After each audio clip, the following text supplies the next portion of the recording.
Thanks very much, Frank. Ah, there you are. Couldn't let this year end, could we, without reliving some of those MotoGP gold moments. The gang is all here. We've got a live studio audience, and as you can see, a wonderful collection of guests, including a certain five-time world champion, to review the 2018 MotoGP season. MotoGP is go!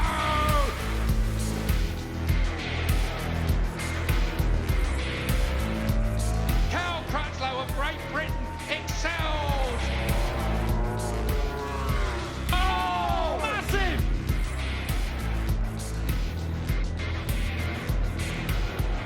Lorenzo wins the Italian Grand Prix. Lorenzo wins in fine style.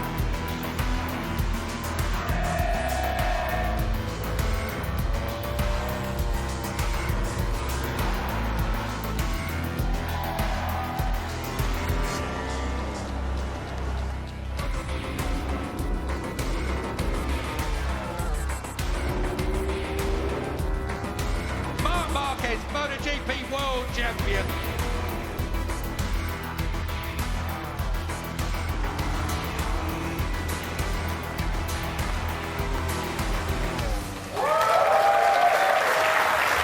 Oh, the gang is all here for you tonight, and to complete the cast call, get a load of this.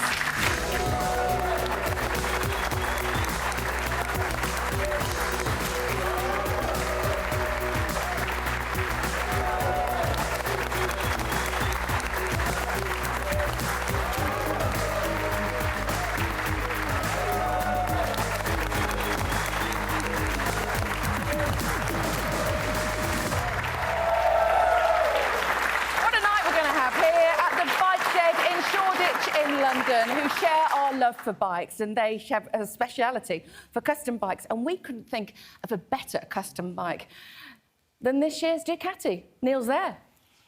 Susie, I'm there. Look at this work of art. I mean, it's absolutely beautiful.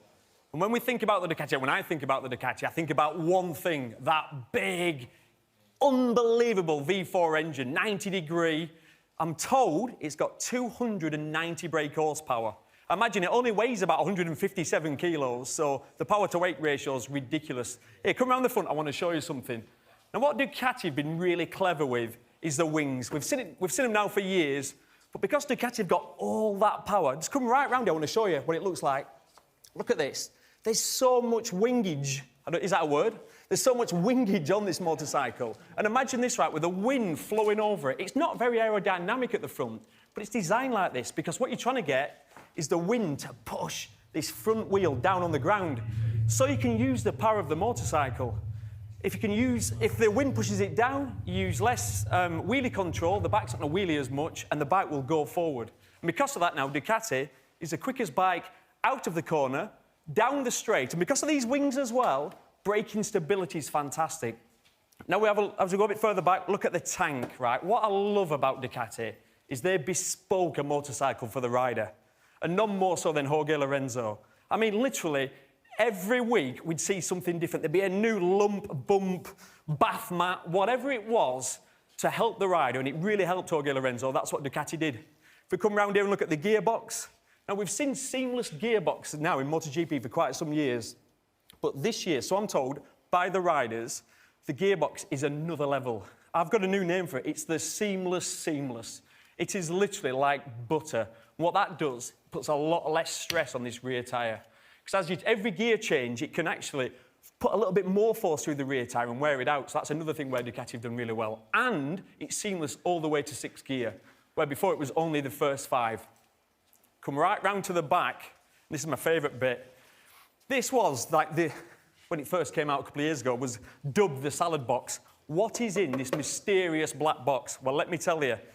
It's a system called a mass damping system, and the reason for that is, now this might confuse you, because it confused me, it's to take away chatter from the front of the bike. Now, when I used to race, you used to put weight at the back of the seat to try and almost change the frequency of the chatter at the front. Now, with this mass damper system, that's pretty much what they do. So they can change the weight in there to take away the chatter at the front. Just looking at the bike, though, look at it, for me, it looks more like a spaceship than a bike. You look at a Suzuki or a Yamaha, look more like a road bike. This looks pretty special. And for that reason, this is our bike of the year. fantastic, isn't it? The Desmond Giudici. And one of the riders who has made that Desmond Giudici sing this year is our very first guest. He's a 5-time world champion, and this year he has showed why he is so special. Ladies and gentlemen, please welcome Jorge Lorenzo!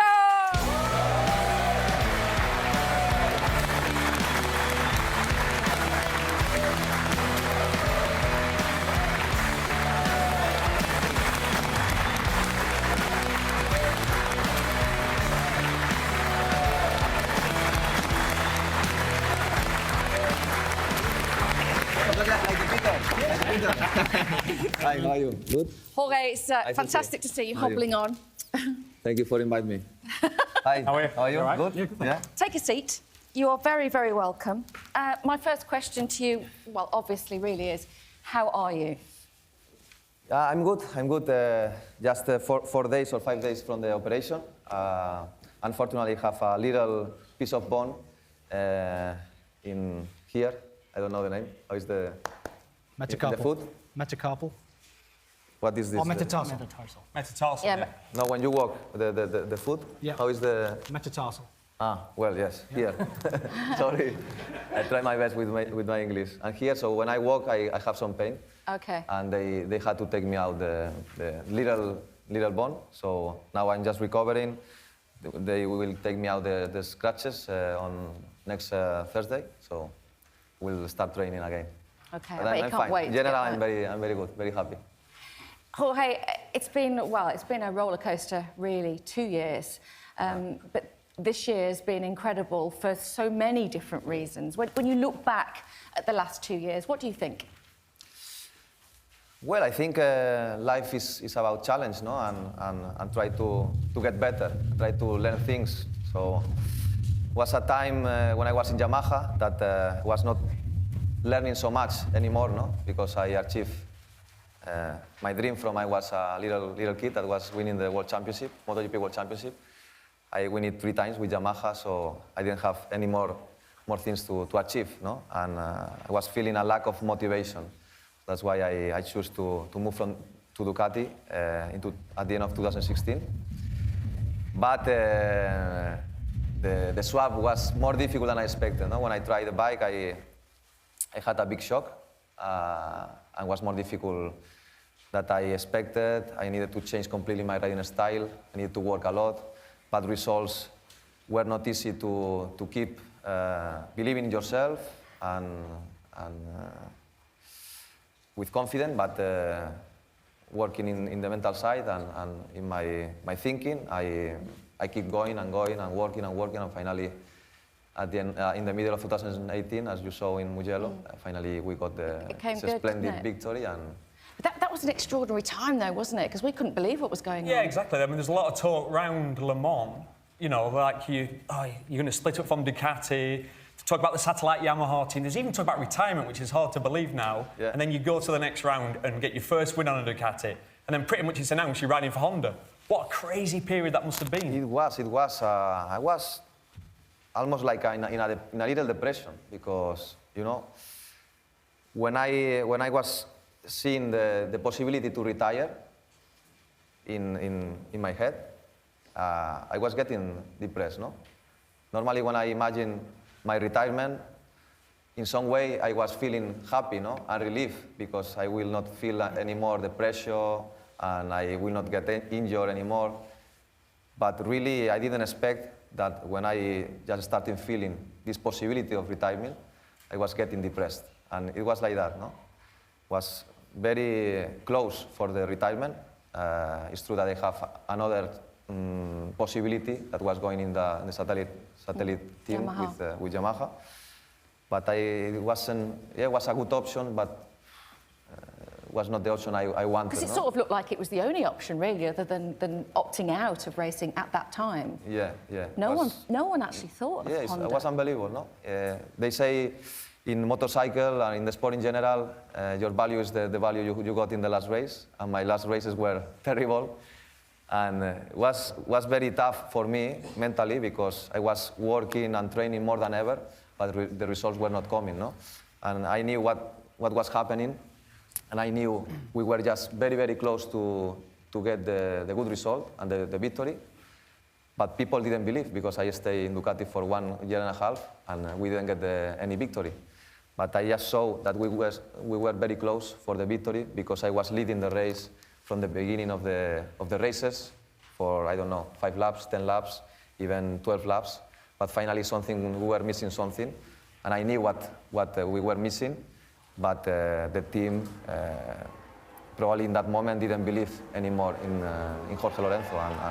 And Jorge, obviously Neil's just talked around the bike of what was developed for you, the shape of the tank, different things with the grip on the legs. Yeah. You've just been talking about you were at a real low point.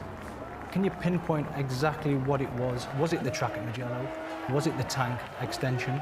Can you pinpoint exactly what it was that just went, I'm back? Was not exactly. Well, people in general talk a lot about the full tank piece, like was like a magical thing, but this was just the last part of it, no?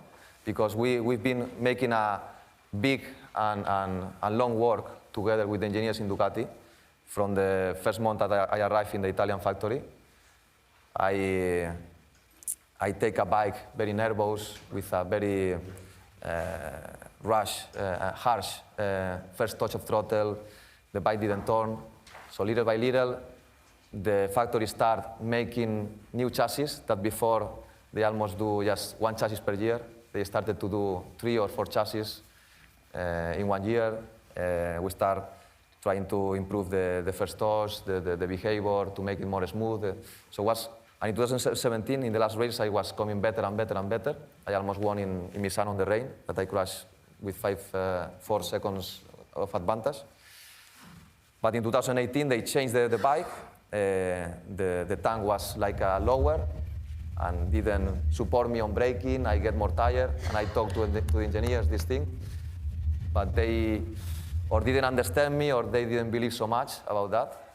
So we take long time for this little last piece arrive. And when it arrived, I didn't improve the speed because I already have it, like you saw at the beginning of the races. But I could keep my stamina and my power for more time. And that's why I could keep leading the race till the end. No? Yep. You've managed to do something over the last 2 years that not a lot of riders can do, change manufacturer and make it a winning bike. Mm-hmm. Do you feel that's allowed you to grow as a person, to adjust your riding style, as you spoke about, develop that motorbike to suit you, to allow you to ride to your strengths, and now you're doing it all again? Mm-hmm. So there must be a little tinge of sadness to be leaving Ducati, but excited about doing it all again at Honda? Yeah, probably in a short thing is worse, no? Yeah. Having to change team, because for sure, as more as you stay in a bike and in a team, you come in better and better, no? I remember in my 8th or 9th year in Yamaha, I was better than my 1st or 2nd year in Yamaha. I knew more secrets of the bike, and you could go more close to the limit, no? When you start again with a completely new bike, in MotoGP now, all the bikes are so different that you take a long time to get used to it.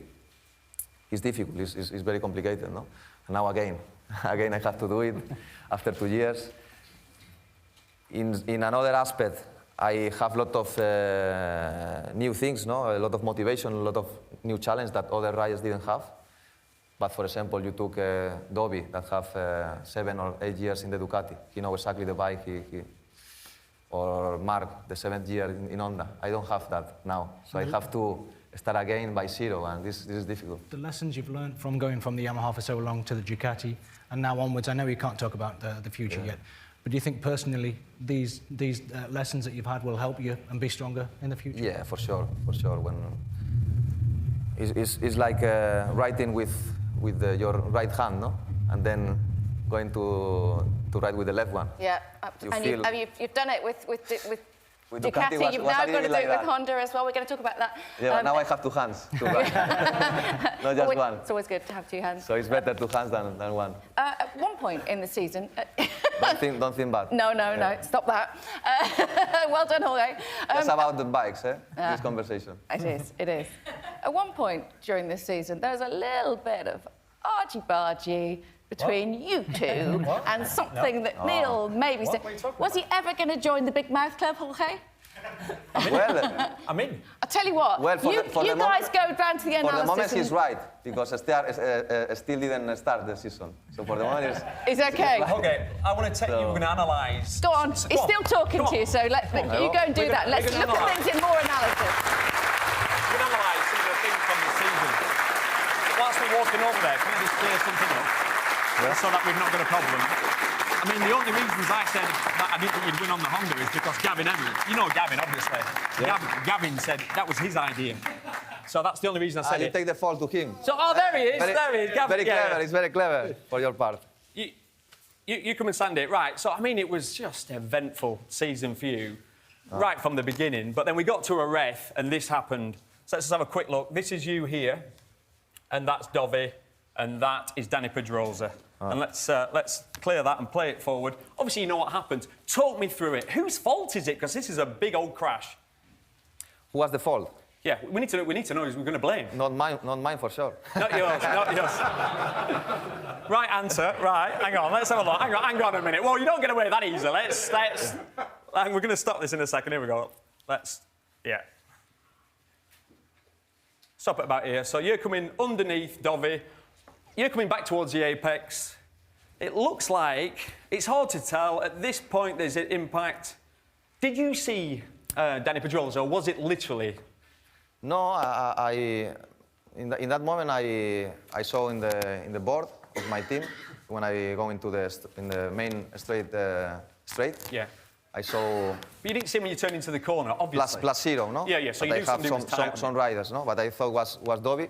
If you go more downwards. Yeah. A little bit more. Oh, you're getting fussy now. Yeah. Come on. Going like this. So, okay. You can put the play now. So you see, we break a little bit hard. Yeah, you break late. And Dovi sort of drags you wide, doesn't he? because he's here, I cannot go in the normal Yeah, that's direction. what you say. So Yeah, I you have to go a block little bit wider. Yeah. So I go wider. Yeah. But now, here I go back. Yeah. Like a normal. Yeah, you make like a V. Obviously, because Yeah. you cannot keep here, no? For all the corner, you have to go. Yeah. But I didn't expect Dani go from here to here so Yeah, that quickly, no? So you're not blaming Dani. It was just one racing incident. It's difficult. Racing incident. Come on, give it to me. I'm not race direction. I don't Anyway, know. that was bad. Not your fault. Racing incident. Then we got some. It's difficult. I know it's always difficult, isn't it? Try doing this job. It's really difficult. Right. It's not clear. Let's say that It's not clear. Then, do you know the beauty then was you had the two wins back to back, and then this was the move of the year for me. Nice. Watch this for a move. Now, just quickly, that's Jorge Lorenzo, Marquez, Dovi, and you won't see this very often. Watch this for a move. Looks like a Talk mini me through bikes. it. I mean, there's no room. You end up in a gap there. That's not existent. You create the gap, and then straight under your teammate. No hesitation. We love that. Yeah. How's that, eh? How's that?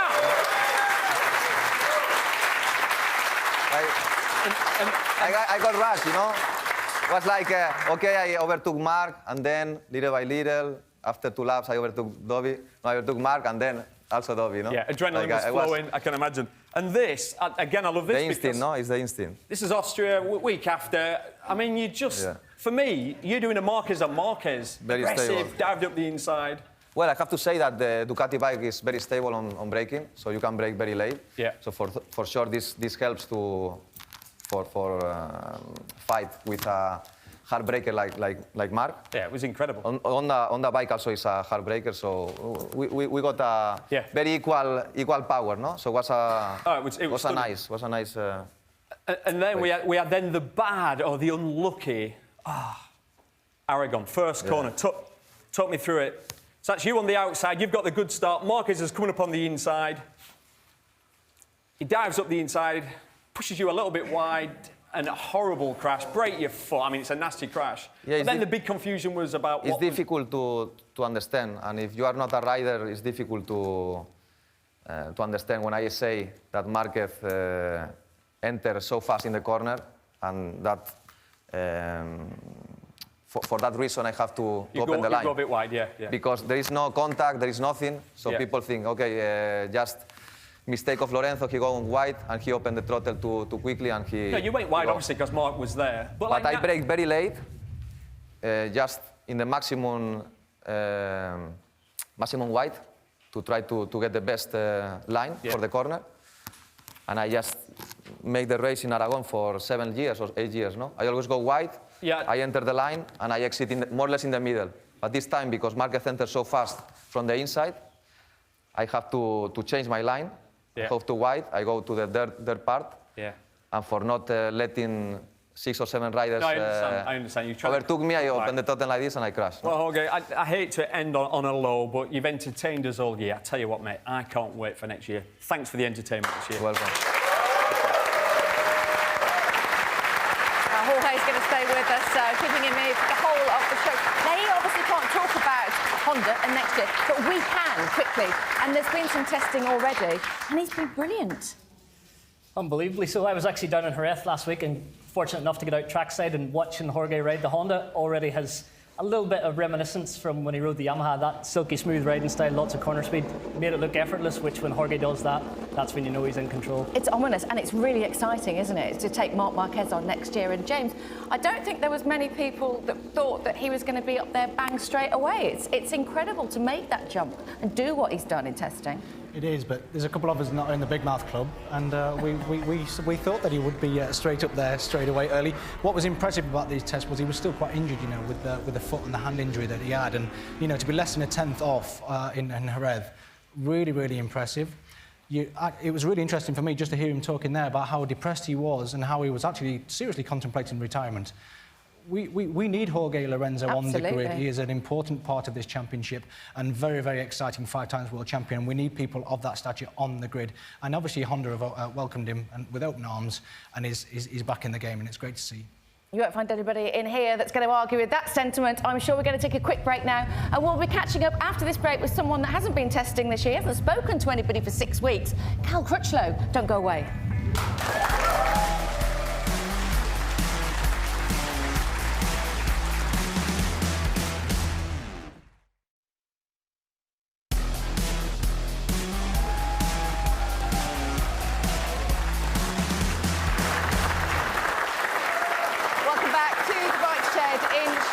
For our MotoGP season wrap. And just before the break, I said to you that we were catching up with Cal Crutchlow, and we haven't spoken to him since the crash 6 weeks ago in Australia. Hopefully, there he is via Skype. Hello! Hello, Susie. How? Hello. You're in Los Angeles, I believe. Is that right? Or you're in California somewhere? Yeah, San Diego. OK. It's very nice to see you, because you haven't done any interviews since you crashed in Australia. How are you, is my first question. I'm fine, thanks. How are you? Yeah, I'm very well, but I haven't broken my ankle, so we're all a little bit worried. Let's have a look at your crash. But this was a super fast crash, and you broke your ankle, and we've been told that a normal person, it would take 12 months to recover with this injuries, and you're obviously hoping to be back ready for Sepang. Yeah, obviously, hoping. I think from the fracture that I had, it's called a pylon fracture. So I broke my tibia and my talus bone. But I'm currently not walking still. I've still got another week to go on my, wait there, my little scooter. You'll love this. Right, what we're seeing?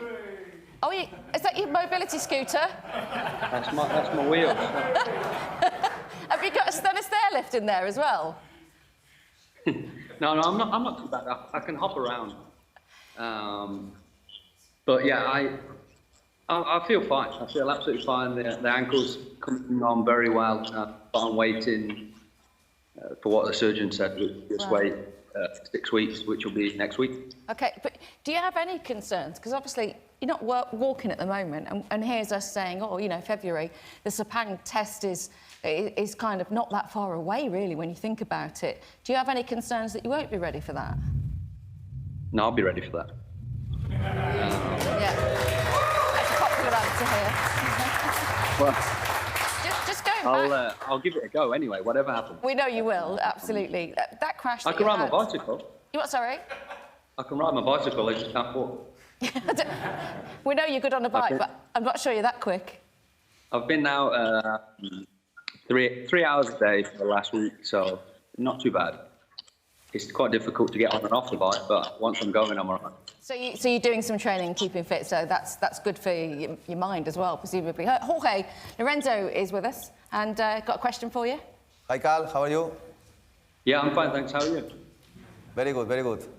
I have also a bad foot, like you. But, Yeah.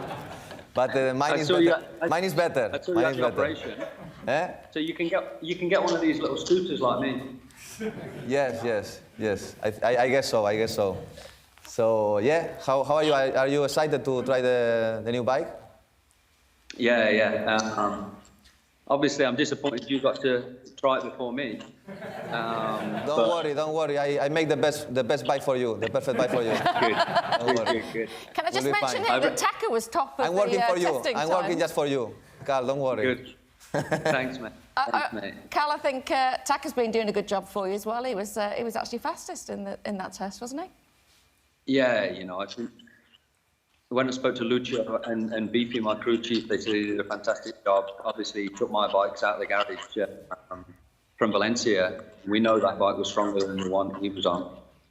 So he's done a great job. He's a good rider, and I look forward to him coming to the front next year. Yeah, very exciting, won't it? Cal, it's been really great chatting to you. Thank you very much for joining us here on our review show, and we keep everything crossed for you. Say hi to Lucy for us, and we look forward to seeing you hopefully in Sepang. And good luck next year. We'll have a fantastic night, and Thank you. hopefully I'll be seeing you soon, and we'll try and do a good job as we can next year in 2019, 2020. And more winning races like you did in Argentina this year. Ladies and gentlemen, Cal Crutchlow. Thank you.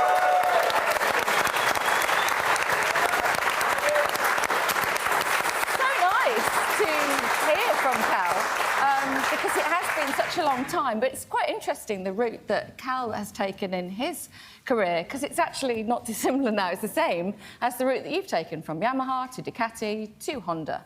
It's the same road, you guys. Yeah, same one. Yeah. He's been just official in Ducati. I've been official in the three, but yeah, we drive more or less the same bikes in different era. Yeah, I know him personally for so many years, and he's a very funny guy. We laugh a lot in the press conference and he's popular the jokes in the paddock, he's doing. Very popular and very charismatic. So yeah, wish him a speedy recovery, and for sure he will be very helpful for my new with my new brand. Yeah, be able to walk together on that one. Michael, let's just go back to, well, if you don't mind, Jorge, what kind of destroyed the end of your season, really, which was the crash go ahead.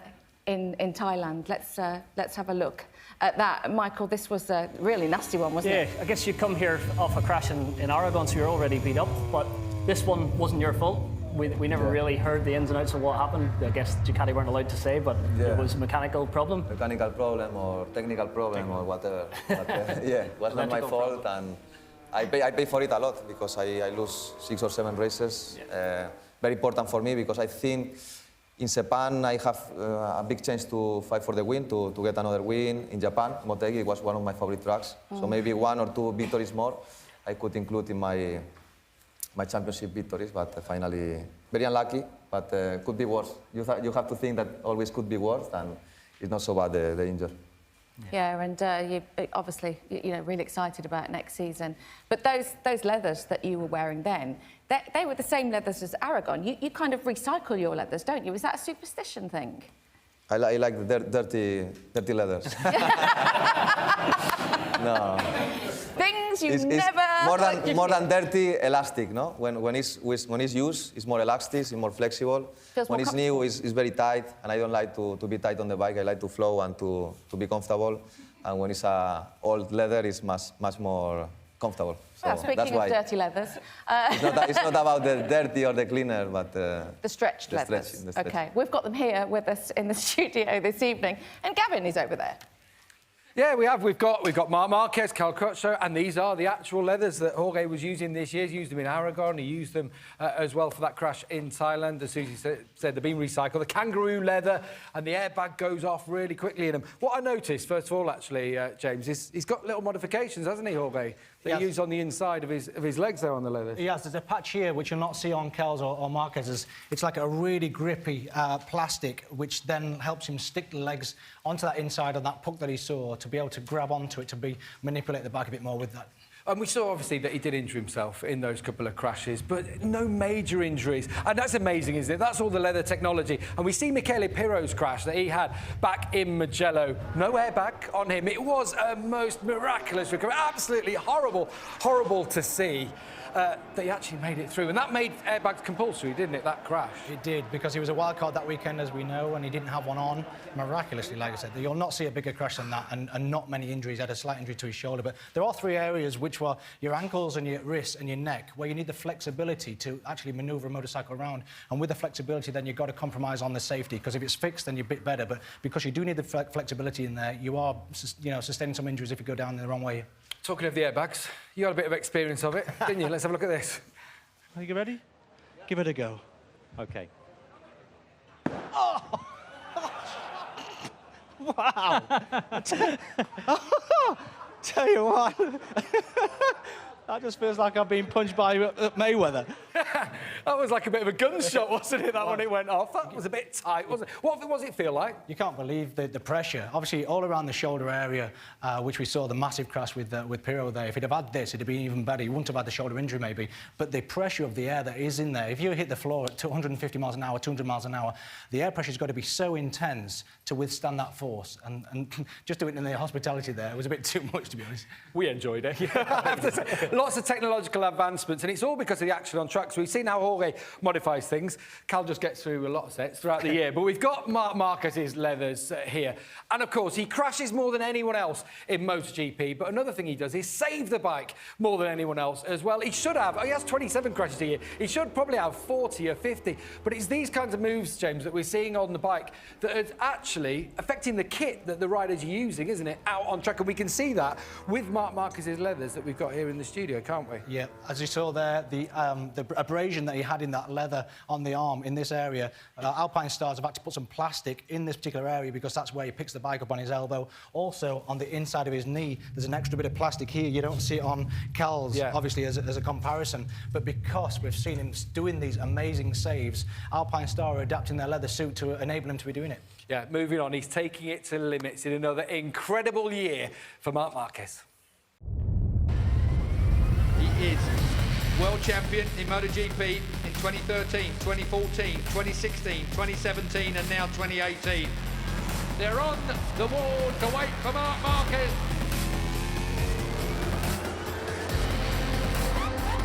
Marc Marquez has ridden an absolutely outstanding race.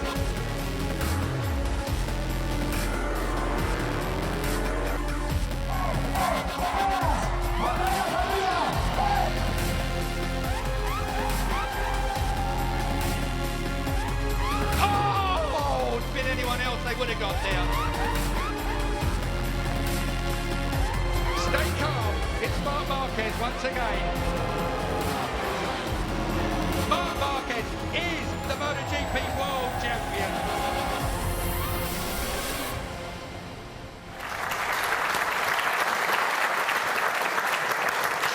It's something else, isn't it? Absolutely phenomenal. Now, Jorge, I saw you there just watching that footage. That is your new teammate. What do you think of Marc Marquez? Well, words speak about itself, no? 5 or 6 championship, no?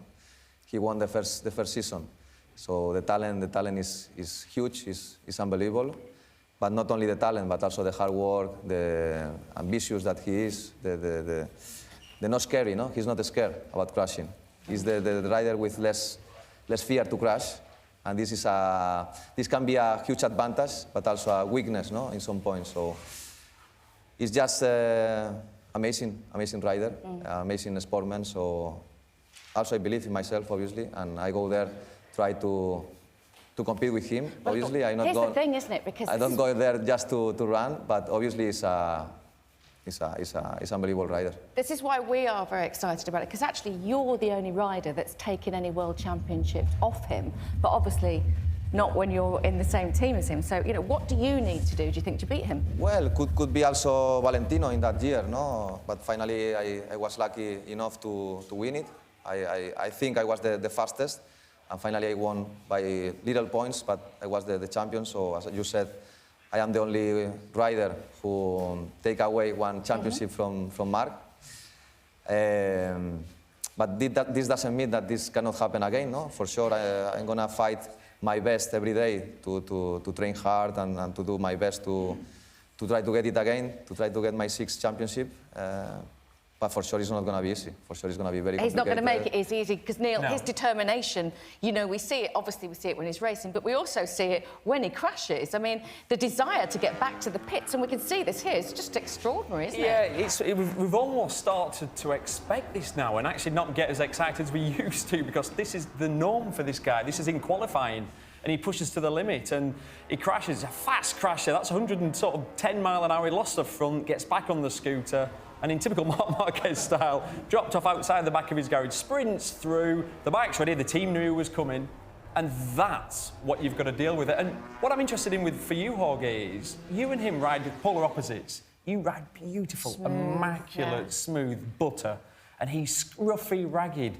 But moving, you know, looking to next year, is there something you can learn? Will you change your style a bit that way, or will you stay, no, this is how I ride a motorcycle, clean and smooth? I must change it slightly, at least slightly, my riding, because every bike asks you for different kind of riding. But the nucleo, the main... You like the basics of your... The basic is not going to change. Marc is not going to change, or Valentino is not going to change, because you have your basics, as you said, and you keep riding like that. And I will be smooth with whatever bike you put me to ride, no? With the Yamaha, I was smooth, with the Ducati, and I will be also with my new bike. But for sure, I have a lot of things to learn from Marc, because will be his 7th year in the team, and will be just my 1st year. So for sure, he has much more experience with that bike. But I'm sure that also he will learn maybe less things from me than I will learn from him. But also he will learn something from me, because we are 2 champions and 2 great riders. And it's a mouth-watering prospect, very fast. isn't it? That desire to win, you know, you see it all the way through the field, don't you, really? And our Bradley Smith this year was another example of that. And he really wanted to get back on his bike here and get back and do the best that he could. I mean, look at this run from Bradley. Look at him. This is the best of the year, actually. This is, I mean, he nearly took the mechanic out on the way through. I thought he was going to elbow him in the face, and he got on that bike. And gee, he was so unlucky, actually, because again, that was qualifying. He came round, and unfortunately, the checkered flag had gone out 4 seconds before. But it's what you'd expect from Bradley, though. That gritty sort of determination. And he did the same thing in Valencia, didn't he? Went out and got his best result on the final race for KTM. Should we bring him out? Why not? Let's welcome the 25-time GP podium sitter. Ladies and gentlemen, he's one of our own, Bradley Smith!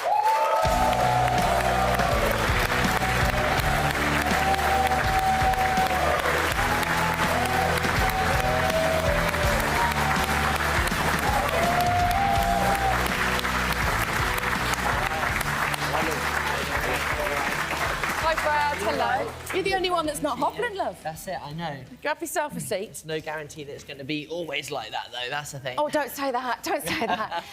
Wow. So, Yes. You're moving on, but before we talk about the future, let's just say we all thought that you were incredibly gracious about leaving KTM behind. But what weekend it was in Valencia, that final weekend. You got yourself a great result and your teammate on the podium there. It was that was in Valencia. It was exceptional, wasn't it? Yeah, it was one of those weekends where I don't think anyone expected 3 days of rain, first and foremost in Valencia. But it came about, and yeah, what a weekend to finish the whole project. Of course, at the end of the day, we all invested a lot of time and effort into KTM being a success. So to finally see it get a podium, you know, regardless whether it was me or Paul, you know, it's still great for everybody involved. And I got my top 8 as well, which was a little checklist on the bucket list for the second season, and 38 points, I think, by the end of the year. And I believe that, yeah, exactly. But I believe that I finished the season, you know, proving, you know, that I got back to a good enough level and high enough standard. And onto a new adventure in 2019. Absolutely. Pretty next. Yeah, and we're excited about that. We know you've been testing the bike already. We've seen some footage of you. You look really good on it, by the way. Yeah. What's it like? Where's that Aprilia at? Because we talk about it a lot in commentary, going, they're a bit lost. We don't know if that bike's any good. You've ridden it. What do you think of it? I certainly feel the potential's high. They are lost, and I believe that during 2018 they went the wrong direction, but Aleix seemed to steer them back on course, towards the end of the year. And I think having Andrea Iannone come on board from Suzuki, which is obviously a very, very competitive package at the moment, and then me coming from a product that I've been developing for the last 2 years. We're both coming in from almost different angles. He's coming in from something very good and can bring the information from something very good. I'm bringing something that's been a work in progress, and I've learned what things touch certain areas and how to do it in the right way. So I certainly believe that they can be there. I think Andrea did a 39.0, which is a respectable lap time around Jerez. And Aleix has been putting that bike, still inside the top 6 even this season. So I think that we can certainly, come in inside the top 10, let's say, with the motorcycle. And my job's to then give them the package, to do something even better. And also, you're going to get a chance with your wild cards to race the bike as well, which we'll all be looking forward to seeing. But you've got to wear 2 hats, essentially, haven't you, this year? Because you're also Moto-ing as well, if that's a new word. And you've been out testing that too. Yeah, so it's all very bizarre, because obviously I've got the testing hat, I've got the wild card hat, and then I've got the electric bike hat, right? So, different team uniform. I'm going to have to remember which races and which uniform to pack. But it's been a fun start. And I think it's been a lot better than what everyone expected, even myself. I think I went in with no expectations of anything, and it pleasantly surprised all of us. So it was a great 3 days down there. It was very competitive.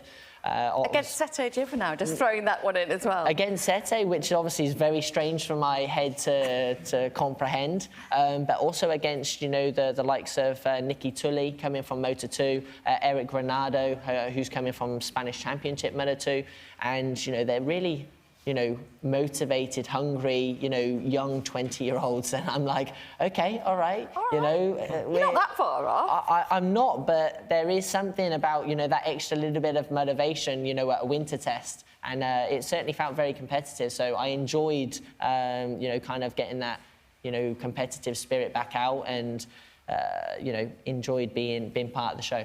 Quick question for both of you, because you've both ridden Yamahas, obviously, you're big world champion, and it's been an extraordinary 2 years, really, for the team. There were moments, flickers this season of what could be. That's all they were, really. But you wrote a tweet, if I can just read out the tweet that you put about Valentino, and this was, well, we were quite surprised to see this, actually, but you can explain it in a minute. You said, I've never seen Valentino so consistent, more than 10 laps in just a 10th at the hottest and longest track, and it impressed me today. And some said he started to feel his age after the last race. And he replied, thanks, Jorge, for that. No, I just wrote the truth, what I thought. No, and I thought it was just 10 laps, because I went away from the track because the traffic, just before the finish of the race. You escaped. But then I understood that he was 15 laps in just 1/10, so it was even more impressive, no? What he did in that race really shocked me and impressed me a lot, because as I wrote, I never see him so consistent. Just 15 laps in just 1/10, in a track that is 2 minutes, in, 40 degrees of in the weather. Exceptional. It's unbelievable, no? Hot. The precision, the accurate and It's a bit like watching you, concentration. actually. Yeah, well, I don't know if I get this regularity and this consistency, just 1/10 in 15 laps.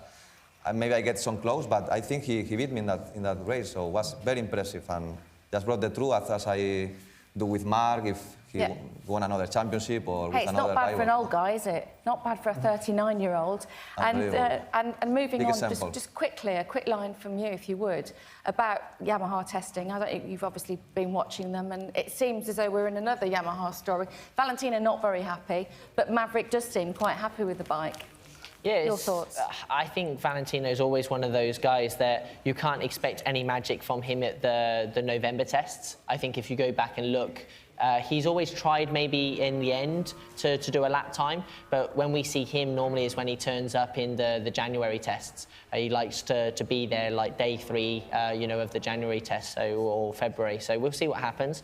But yeah, Yamaha, they've certainly shown signs of brilliance, but they are a little bit behind Ducati and Honda at the moment, and they're going crazy to catch that up. OK, well, thank you very much. More chat from these boys after this break, and we'll also be talking all things Moto2, and Sam Lowes will be with us, so don't go away.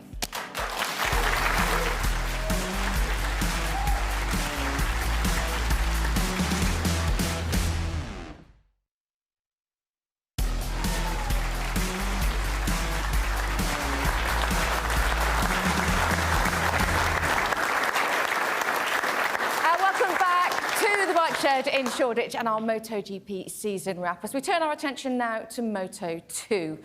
And the man who won that is the man who'll be riding this glorious machine next year, the brilliant Francesco Bagnaia. The number 42's first ever World Championships. Pecco Bagnaia takes the Moto2 win, his first win in Moto2. One thing you can rely on is Pecco Bagnaia to put a race together. He has had an incredible run in Moto2. It's going to be Bagnaia with the major celebration. The new Moto2 World Champion comes to the line. Pecco Bagnaia is confirmed the World Champion. That is how you do it. Everyone is going to be pleased with Bagnaia. Yeah, let's hope that it's our next guest who's going to be celebrating like Pecco Bagnaia in 2019. He's always on it, and now he's on our show. Ladies and gentlemen, it's Sam Lowes.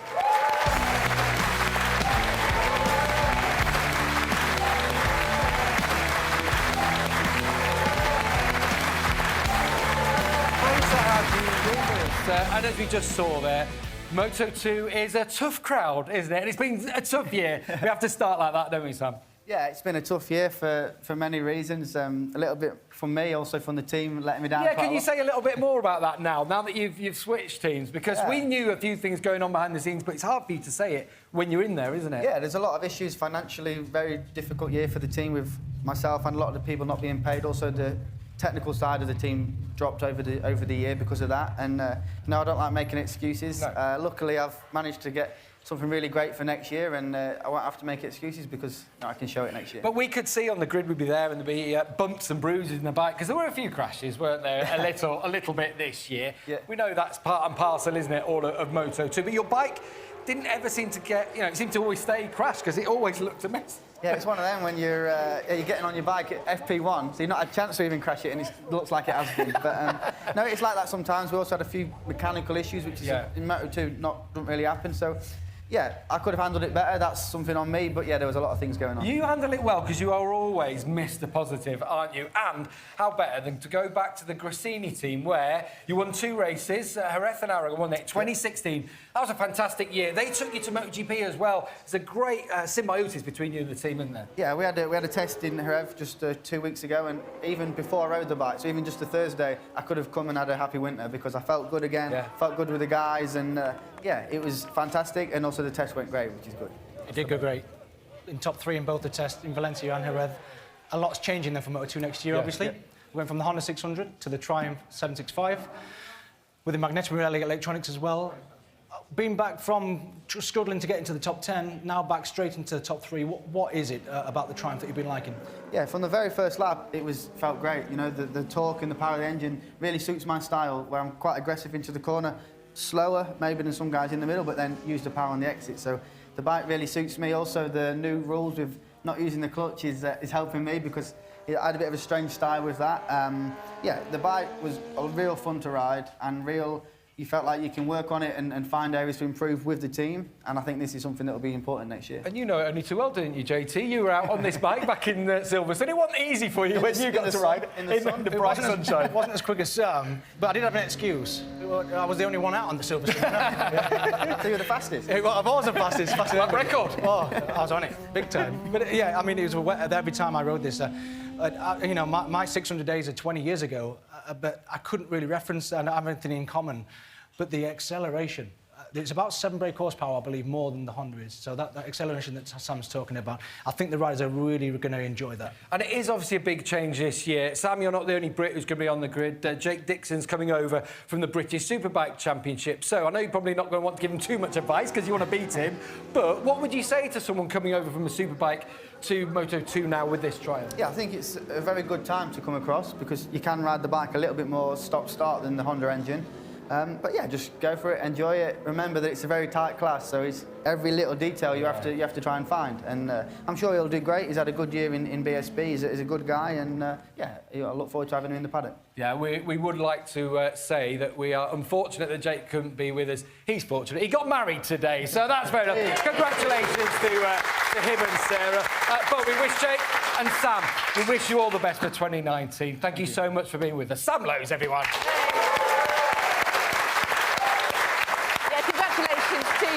And Sarah, can't wait to see him in the paddock next year. What about those Moto2 boys, though? I want to ask you about the field, because actually you've got Pecco on your old bike and Miguel's coming up to your old bike next season. How good do you think that field is? Well, I think a good rider is a good rider in whatever bike you give in all the classes, no? When you are capable to win one World Championship in Moto3 or Moto2, you are able also to go fast in MotoGP. Maybe then it's more difficult to win the MotoGP championship because MotoGP is the best of the best. But Pecco and Mir and all these guys demonstrated already in Moto2 that they were fast enough to be also fast in MotoGP. So now with the 4-stroke, I believe the Moto2 bikes are more similar to the MotoGP bikes than that before was 250 to MotoGP, for example. So this also helps a little bit. Even if I believe the 250cc 2-stroke school was very good to be very sensitive with the throttle, so was very helpful for going in MotoGP. That is more easy with the electronic and the 4-stroke engine.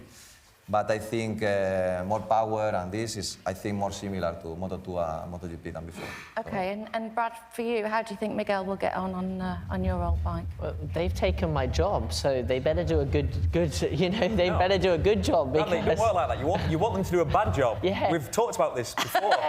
You hope he does terrible. You hope he's an absolute failure, don't you? Come on. It's not like that. No, I don't wish bad on anyone, right? But at the end of the day, yeah, exactly.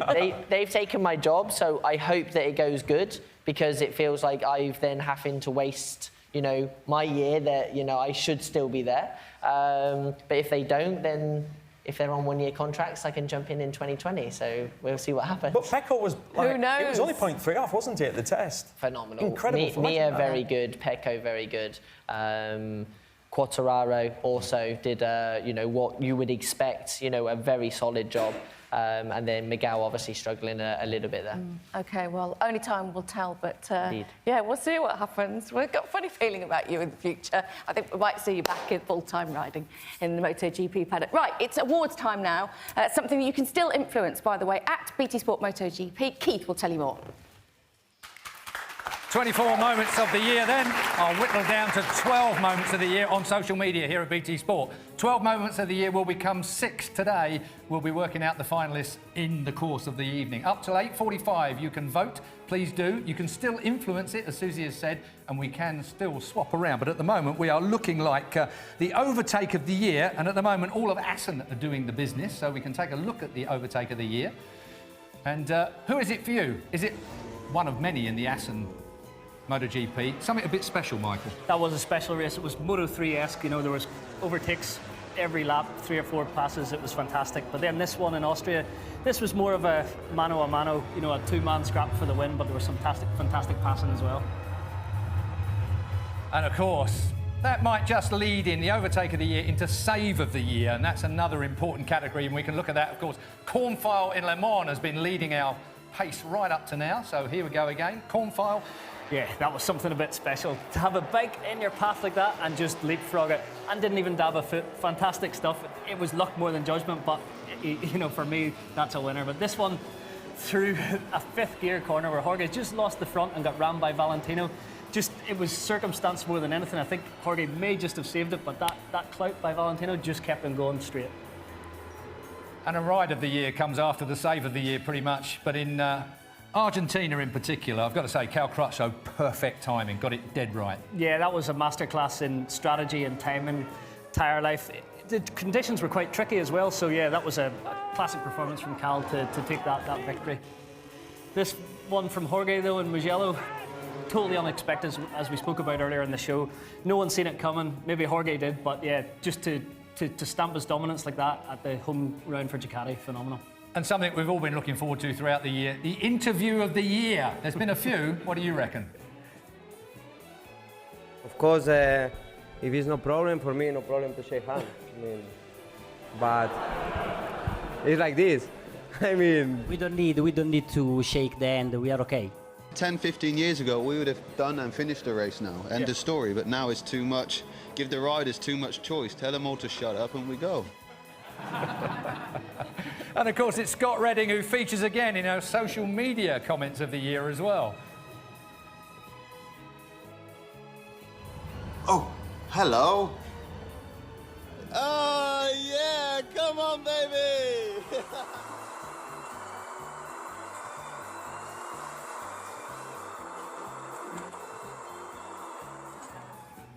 Never out Jack Miller, because he's going to get him back, that's for sure. And then we lead down to, well, did that just happen? It's one of those situations, moments of the year, there's been so many of them, but these two are a bit special.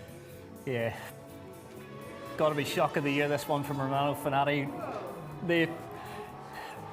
The ramification from it could have been so bad that it had the whole racing world up in hysterics.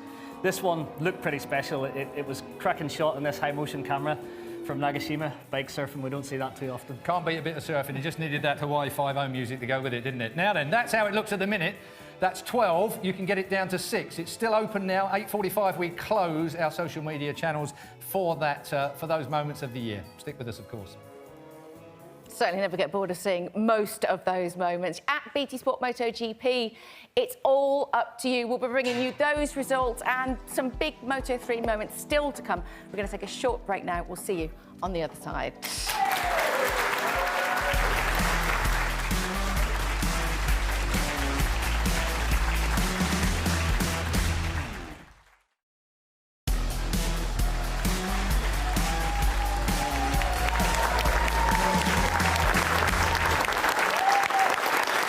Welcome back to the Bike Shed. It is sure that it's like our MotoGP season wrap. And we're turning our attentions now to Moto3. And it was Jorge Martin who had to fight demons on and off the track to win this enthralling championship. Jorge Martin has got it sorted. Here we go. Champion's ride for Jorge Martin.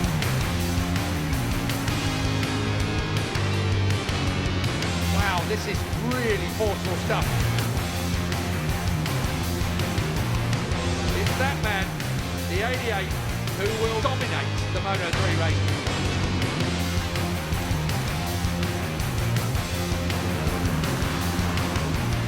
He's doing everything right out the front.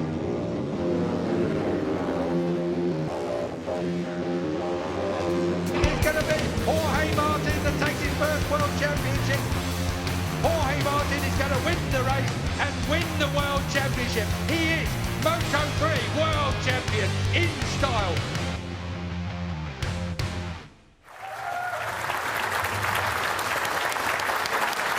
What a phenomenal championship that was this year. I don't think Hollywood could have scripted anything like that year. I mean, you, Jorge, are a big supporter of your compatriot, Jorge Martin.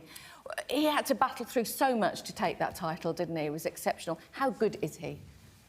Well, he's very talented. No, I invite him to train with me some days, and he's really fast and aggressive. He's extremely fast. We share manager, so I stay with him quite a lot. He's a very good guy. So he just deserved the championship. He was the best one. the fastest one for sure. But if he wouldn't win the championship, would be like an unfair thing. So he deserved it, and finally was fair for him to win. He was certainly pushed all the way, wasn't he, in Moto3? But you're going to be against him this season. So what do you make of him? I think in Moto3 is sometimes a hard class to understand because everybody is so close, especially in the race.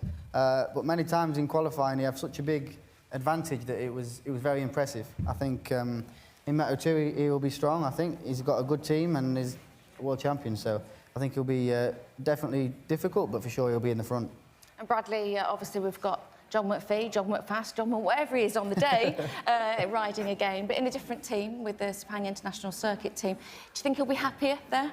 Yeah, it'll be exciting because I get, with my Moto2 contract, I'm a lot closer now with John. Obviously, Johan Sigefelt is running both those projects, so looking forward to working a little bit more with John. I think it's been a tough year, you know, for him, but towards the end of the year at certain races, you know, he definitely rode... You could see the spark again. Yeah, you can see it coming, and he started to ride, you know, smarter and think a little bit more and think big picture, and yeah, excited to see what he thinks, you know, being back on a competitive motorcycle again, and you know, within a team as well that already has a fantastic rider as Sasaki. You know, Sasaki's already, you know, there inside the top 8, top 6 most weekends. So that's the level that he needs to start at, and I believe that he can get back to the podium positions that we've seen him in before. Moto3, it's always heart-stopping, breathtaking action, isn't it? Often it's the most exciting race for bike fans, I think. Do you all agree with that, of the day? They're all nodding in there. But let's just go back. I want to just relive Phillip Island, which, as a bike fan, was just extraordinary to watch. It was so exciting. But I'm just wondering, as riders, how did you feel about it? Brad, do you want to kick us off? I mean, first and foremost, seeing this going into the last lap, you know, I think everyone's then on the edge of their seat. It's just a great spectacle, and you just never ever know what's going to happen. You have to remember these guys are between like 16 and 18 years old, and I know what I was like at that age, and I'm sure everyone remembers what they're like at that age. So to be putting them racing against each other, you know, always creates some great racing. I'm a massive fan. I always watch, you know, 11:15 every Sunday morning. I'm there, like, glued to it for 20-odd laps, and I know all of the mechanics are normally shouting, and you can hear it in every garage. Like, if something happens, it's just like, you know, like a Mexican wave. Everyone's like, wow! And, yeah, it's always great to watch. Yeah, it really is, and someone that we hope will be in Moto3 as soon as possible is the British Talent Cup winner from this year, and that is Rory Skinner, and he's with Hodgepodge. Who? Hodgepodge? I'm not having that. Hey, first of all, congratulations. Thank you very much. Fantastic. You didn't call me Hodgepodge then, did you? No. Only Susie can call me Hodgepodge, all right. A lot of pressure, though, because you've gone down the Red Bull rookies and all that lot, late entrant into that championship, but to win it, and it all went down to the last round. We were loving it. I'd spoke to you before the race. I could tell you were nervous. But this is like during the race, some bizarre things going on. Now, this is you, number 11. What's going on here? You're waving to Thomas Strudwick there, who you're battling with for the win. What was all that about? Well, pretty much. I mean, me and Thomas were just kind of battling throughout the race, and I was watching my pit board to the gap behind for 3rd place, and it was I could see it kind of fluctuating up and down, and I knew I had some solid pace that I could pull away at the front. So I just kind of wanted to get away and just make sure that we had a good kind of buffer. Obviously, for me fighting for the championship, I wanted to go out winning the last race of the year, but it was just I was just trying to get away from the group. Oh, hang on a minute, but you sort of let him past, and then you sort of does this bizarre move around the outside. I was sat watching this race going, what's he doing? So watch Rory's there, number 11.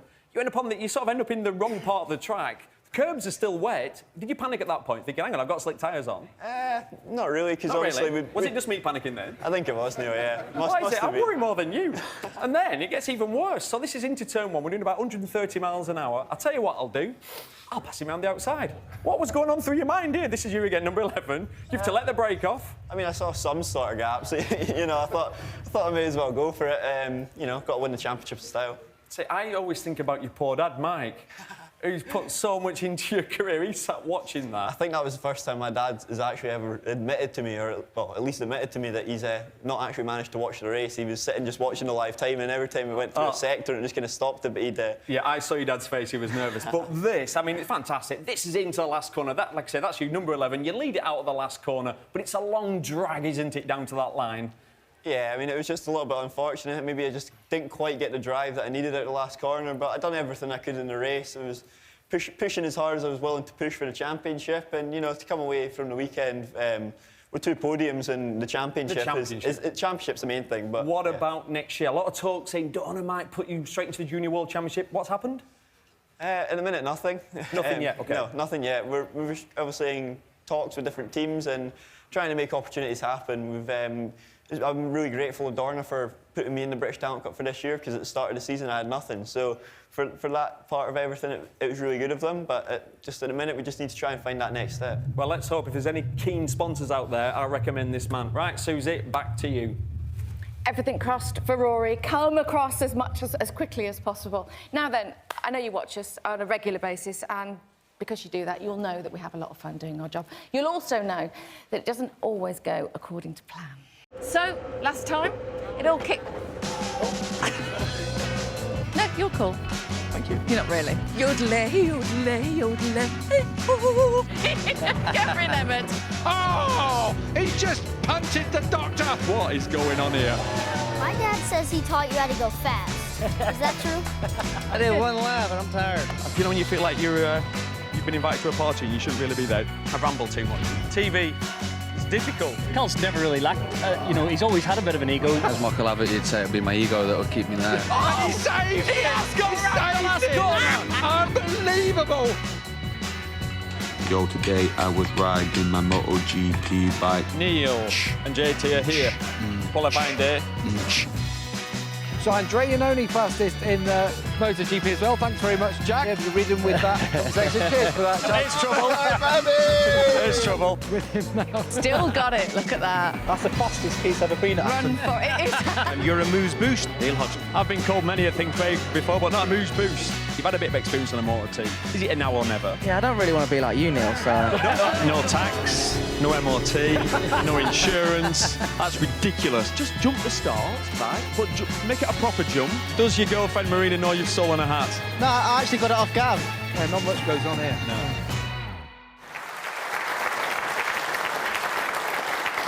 Never need to get a proper job, do we? Well, it's been an incredibly special year in MotoGP. I think you'll agree it's been vintage. But we've had to wave goodbye to one of our favourite riders, a 3-time world champion, Dani Pedrosa, who's been an inspiration to many.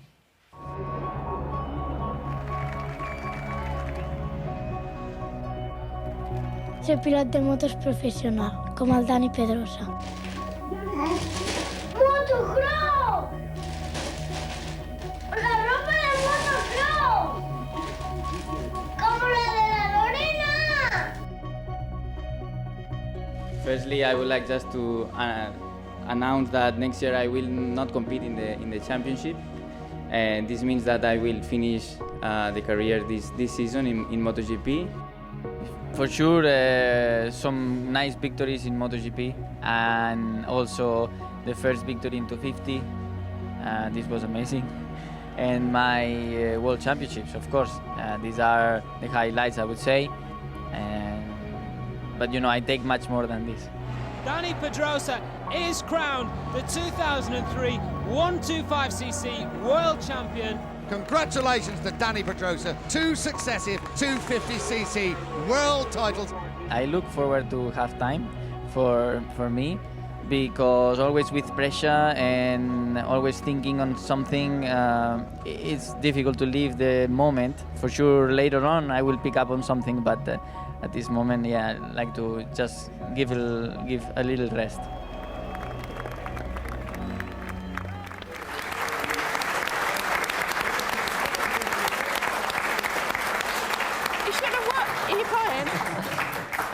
I like Dani a lot. He should have won a Premier Class World title, shouldn't he? Is he really gone? He hasn't gone, really. He hasn't gone. He's going to be testing, wasn't he? He's actually testing in a few weeks' time, isn't he? Yeah. Taking a ref on that Yeah. KTM. Good luck with that. Yeah. All right. Jorge, just quite interested in your path or your relationship with Dani, because it started off, you were very... Interesting. Yeah, you were right. Interesting is a good word for it, but you were rivals. Quite heated kind of relationship you had, and it took the king to actually make you shake hands, and you tweeted this yourself, and from then on it seems as though it's been a good relationship. Is that the case? Well, I know Dani from I was 12 and he was 13 or 14, so because we have 1.5 years of difference. We are more or less same age. And I remember when I was in some promotional cups, he was in the Movistar Cup, and everyone was speaking about this little boy, much lighter than the rest, that was going very fast and winning races in this cup. So we were going and going, no? More or less in the same category. He was a little bit quicker in the category, 1 or 2 years before than I was. But we stayed together in 125 and also in 250. We start having a great fight in 250. We have some contacts and some polemics outside the track also with the press. And then in 2008, I remember in the Grand Prix of Jerez, I made the pole position. He finished second. Was also Colin Edwards in the press conference after the qualifying, and I wanted to shake his hand, no? But he rejected the hand, no? It's a thing, isn't it? It's a thing. To give me the hand. So I was really surprised, also Colin, we didn't understand. And then next day in the race, we finished the race and was the king of Spain there. Yeah, Juan Carlos. He was very fan of the MotoGP. Bikes, He loves motorbikes. He understood about the problem and the polemic, and he tries to, you know, to solve the situation. And this picture between me and Dani and the king in the middle, tried to shake hands between each other, was very popular and very famous in the press in Spain. I imagine. I remember that. So we shake hands, but we were not very happy about that, no? So we keep being like little enemies together for some years. And then 2011, 2012, the relationship started to growing up and get better, and now we respect each other a lot. And as you, I imagine, we are very sad that he retired, and because we lose a great champion and a beautiful rider to watch, no, on the TV. Yeah, it was absolutely phenomenal, wasn't he? And let's head over to find out the results then for the awards. They are in, they have been counted, and Keith has them right now. Thank you very much, Susie. 17,000 of you voted in our poll for the moments of the year. Pretty spectacular stuff. And I can tell you, Overtake of the Year was won by Assen, effectively. And it's the kind of track that just gives you that kind of performance. Save of the Year was won by Jakob Kornfeil, back at Le Mans, of course. He beat off Rossi, Ramin Jorge. Ride of the Year, Cal Crutchlow in Argentina. What a ride from him. Interview of the Year, well, the man has done the double in the end. It is Scott Redding, absolutely superb. Social Media of the Year, again, it can only be Scott Redding. And did that just happen? It's Romano Fenati. I mean, Fenati, of course. The villain of the piece. That's how it looks. That's what you voted. And thank you very much.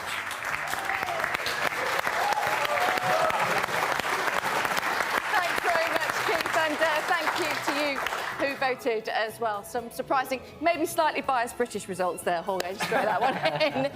Someone has been missing, I think you'll have probably noticed, and we mentioned him, Jorge mentioned him earlier, and that is, of course, a little bit of Texas. Hey! Oh, no. Hey! Can you hear us, Colin Edwards? What's going on, everybody? Got his readers on. Well, you're not actually moving, so standard, but we can hear you. We can hear you. How are you? What are you up to? Good. Listen to you guys. How's the show been going? He's definitely been drinking. Colin, have you been drinking? Come on. Come on, Colin. Be honest. No, I've been watching football. Come on now. Look out. We're struggling a little bit with the audio, but just one more question, Colin. Your highlight of the season, please, because I know you're coming back next year. Honestly, I mean, Jorge's sitting right there. Hey, Jorge, how's it going? To see Jorge get along with the Ducati and put that stamp of approval, you know, Bruno, last couple laps, that pass on the Marquez was phenomenal. And then obviously Marquez, you said that one in Barcelona. I don't know, it's been some incredible action. Hey, Colin, we're really struggling to hear you, but it is great to see you. Thank you. We knew you wouldn't be able to miss out. Ladies and gentlemen, Colin Edwards. He'll be back with us next year, of course. And while we're on highlights of 2018, let's just go everybody's best moments of the year. Jorge, for you, I'm wondering which of those wins was it for you? From mine or Yeah, yours. in general? Yeah, which was your favourite moment of the year? My favorite moment was Mugello, was my first victory with Ducati. There is not more important than win with Ducati in Italy. So you can just make better if you are Italian. But I'm not. I'm Latin, but at least I'm Latin, but not Italian. So it was great. It was a big emotion to stop there in that corner and to plant the flag. Plant the flag. Was emotional. OK, got to take one word from each of you. Sam, highlight for you. Leaving the garage in Valencia. Brad. I was going to say the same. Rory. Probably more serious, not winning the championship at the end of the year. Yeah. That's probably my highlight. Well, look, good luck for the rest of your career. Guys, very much. thank you so much for joining us. Thank you for being with us all season, for your company for tonight. Thank you to our studio audience, to the Bike Shed for hosting us here. We really appreciate it. And our special guest, of course, Jorge Lorenzo, who is wonderful to have us with. And we'll be back sooner than you think. Happy 2019. Have a great Christmas. Thank you. I feel really good. Together we win, together we lose, together we have learned. There's no feeling. It's amazing, it's unbelievable. Marc Marquez is the MotoGP World Champion. The good thing or the difference is when you have the first chance and you did. The big boss will enjoy. Pecco Bagnaia is confirmed the world champion. That is how you do it. We are the world champion. Something very difficult to say. It's that man, the 88. He's doing everything right out the front. Jorge Martin is going to win the race and win the world championship. He is Moto3 world champion. All my life working for this. A lot of injuries, a lot of bad moments. But now here on the top, it's amazing.